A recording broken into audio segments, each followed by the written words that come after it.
Amadou. How you doing? Hey, how you doing, boss? Good, good. How was your weekend? Pretty good, man. I went to Vegas. I've been actually looking over some of your production numbers, and I gotta be honest, you're not doing too good. What's going on? Man, I can't even explain it. The numbers are even down lower than when we met the last time. Yeah, so how do you propose that we fix this? Well, we already tried giving people more money. I mean, you would think giving people more money, they would work harder for you, but it didn't work. It wasn't sustainable. Yeah, well, we got to get this fixed, and I'm pretty sure that you have a plan B, so let me hear what that is, because we got to do something. Well, the plan B was vacation days. I mean, who doesn't like more vacation days? Family time, kid time? It didn't. No, same thing.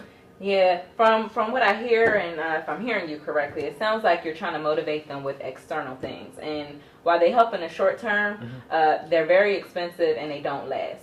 What you need to do right now is actually get with your employees, sit down with them, listen to them, cultivate a spirit and an environment where they feel self-satisfaction. You got to do that. Get them to feel like they're doing a good job and they're great at what they're doing. Start there. Okay. Man, this looks like some good stuff, man. Where you get this? Oprah? Dr. Phil? Well, no. Dr. Buggett. Fuck it. Listen, the guy is great. This is what you need to do. I learned that you got to get with them. You got to tap into their inner drive. Everybody has it. Everybody has a passion. And as their manager, you are the one who has to go and do it. Right. Sell them on the grand scheme of the company, making widgets. That's what we do. That's how we've been successful. Get them out there, get them involved, and start there. Let me know how it goes, and let's meet back up in about 6 months and see what goes on. All right, I'm excited about this. Okay. Great, thanks. All right, thank you. How's it going? Hey, how you doing, boss? Good. Do you have those production numbers for me? Oh, yes, I do. Yes, I do. You're not going to believe this, but see, the numbers went up just like you told me they were. I mean, all I had to do was engage the people, engage my employees, talk to them, get a feel for what they like doing, and basically shift their job assignments to that. And the results speak for themselves. Okay. I mean, the production has gone up 50%, and our cost went down 20%. I mean, you can't beat that. Great. Looks like you did a good job at focusing the shift and changing from the extrinsic motivators to the intrinsic ones. And so that's the type of thing we're looking for. You're doing a good job, and we value you as a team member. Thank you for the good work, and look forward to seeing you again. Thank you very much. Thanks. Hey, Ryan, how you doing? Doing well. How are you doing? Pretty good. So I brought you in to talk about your succession planning. I know we recently hired a lot of people externally, and I just wanted to make sure that we're identifying and developing our key positions, key talent for this position. So do you want me to provide evaluations for my entire staff or just our high potential employees? Well, for starters, I think you need to send me something, an org chart or something like that for your entire organization. But when we meet again, I like to only review those key positions. So. Okay, I'll try to set something up next week so we can kind of go through my staff and where they're at. All right, great. Sounds good. All right, Jay, from our conversation last week, it seems like we really needed to focus on developing our talent within our finance organization. So what I tried to do is try to classify our employees into 3 groups. Okay. Okay, and it really seems like the position that we're focusing on here is our assistant controller position that we have recently been hiring out from the outside, since we aren't technically being able to locate or identify our internal candidates for that position. Okay. So in this first group of employees that you see listed here, this is our kind of our what. Think of it as our technical experts in our organization that really know what they're doing and kind of going through methodical, our staff accountants, first year out of college type of employees. So these are the employees in here. Okay, is there anyone that we maybe need to discuss in the key positions? Not right now. We have some high potential employees that eventually might progress through the chain, but in this first group, there's no one ready 1 to 2 within this group. We're really working in the key development stage for these employees. All right. So in the second group list of employees you see here, these are kind of our how-to. These are the people that are senior analysts within the team, and they're progressing very nicely. They've been hired, 3 to 4 years out of school. They really are moving nicely within their careers. They understand technically how to do their job. They know what to do, how to do it, but they're really kind of missing that big picture focus, right? So we do have one employee in here named John that is on the succession planning list, but he's really not quite ready. That's why we had to hire Jane last year for our assistant controller position. Okay. Is John being considered for one of the positions, or? He's on the succession plan. We couldn't hire him for the last position because he wasn't really quite ready yet, but we're getting him closer to being on that list maybe next year. Okay, well, I mean, I've just kind of been looking over everything, and actually, there's no one on the list. What's going on? I mean, why aren't there more people on the list? Yeah, so in this third group, which is kind of our Y group, which are the ready now, we don't really have anyone in that group, given that we've never really taken the chance to develop our employees. Right. And get them to get that big picture focus. So, we're kind of lacking in that area right now. Ryan, it's just not acceptable. I mean, we're a developing company, we're moving forward, we're trying to catch up and keep up with the competition. We can't keep hiring externally. There need to be more people on this list. Yeah, so one of the things that we're trying to implement since we brought Jane on, and Jane's working through this, is we're trying to get the operations floor and our accountant floor kind of on the same page and get them located at least geographically in the right locations, so that way we can maybe get that next step with some of our employees to understand the big picture, how they impact the operation, how they can influence metrics and move the organization forward. I know there's no one on the list yet, but we are working through that to get employees hopefully in that ready 1 to 2 stage, maybe in the next go round in the performance management cycle. All right, I heard enough. What I want you to do is go out, implement whatever you need to do, get the succession plan built in. Let's meet back up before the end of the year. Let's discuss this. I want to see results. So let's make sure we're focusing on the right thing. I have trust in you. Go out and get it done, and I'll meet you back again in about 6 months. All right, thanks. All right, thank you. Hey, man, take a seat. How's it going? Hi, Shay. How's it? Good. Actually called you in today to talk about the new customer that we just got, and I want to say thank you and thanks to your team for helping us out getting this new customer. We're going to start the production of the new product on the widget, and we're planning to start on January 1st. Oh, wow.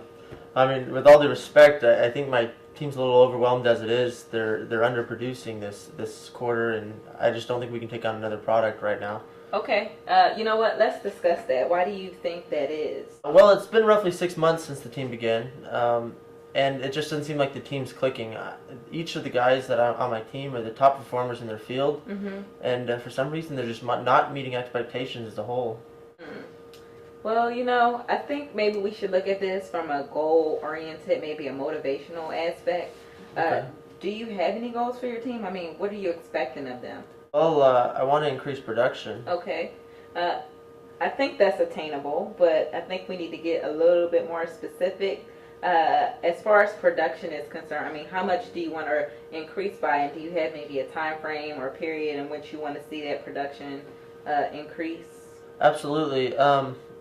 I would say in order to meet the expectations of the growing sales force, we need to increase production by 20%. Oh, I agree. By the end of the year. Yes.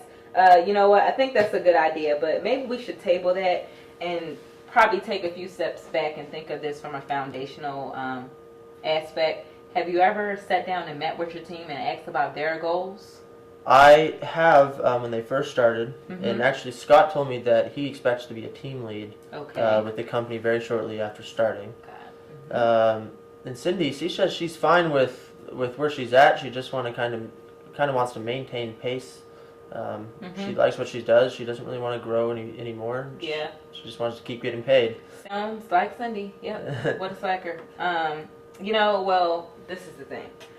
Those all sound like personal goals for those individuals, but what we need to do is align those with our company goal and our company strategy. Look, that's how we make money. Okay. So this is what I think you should do.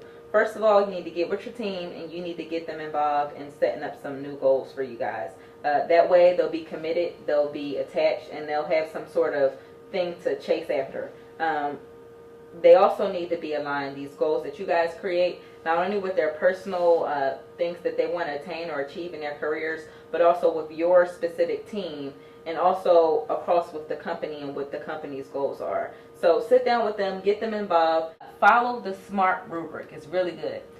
Be specific, measurable, attainable, results-based, and time-bound. If you do that, I think you'll be great.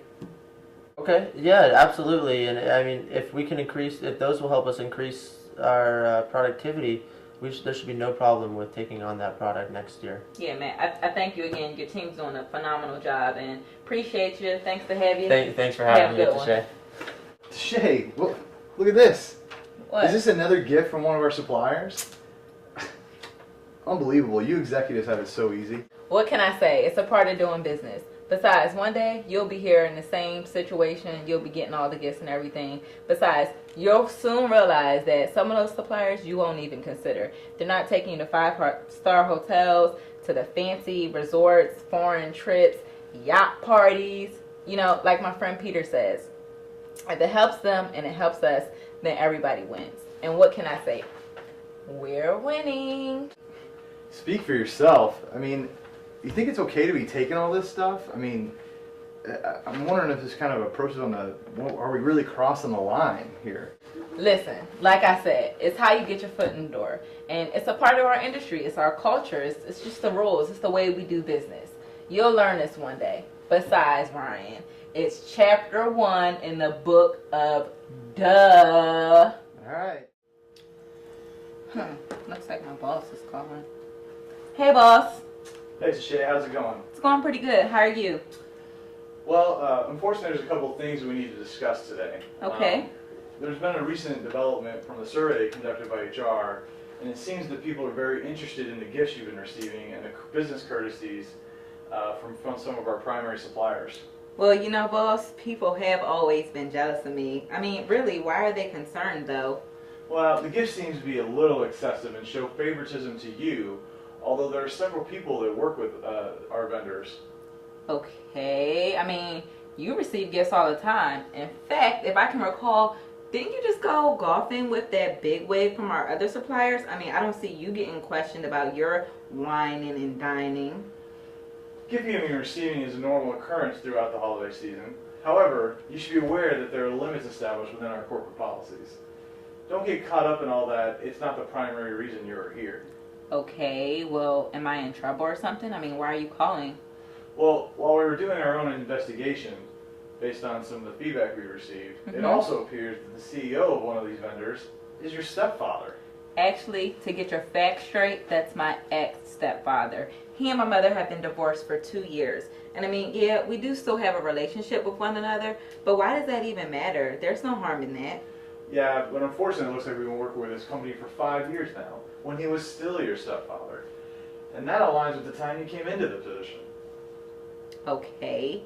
Have you ever heard of something called a coincidence? I mean, come on, Dick. They're a good company. Not only do they have great rapport with them, their on-time deliveries and their improved quality, their product is the best. They are second to none. They are world class. To answer your question, yes, I do believe in coincidence, Tashay, but I'm confident this is not one of them. In fact, if I remember correctly, you were the one who strongly recommended this supplier, despite their inflated rates and their unreliability. But. Listen, Tashay, the fact is that your stepfather is not an issue. However, the failure to disclose your relationship with the supplier and the fact that you work directly in helping establish this relationship is in violation of our corporate policy. I'm sorry, but we're going to have to let you go for this. Well, I'm sorry, but you'll be hearing from my lawyers. Such a dick.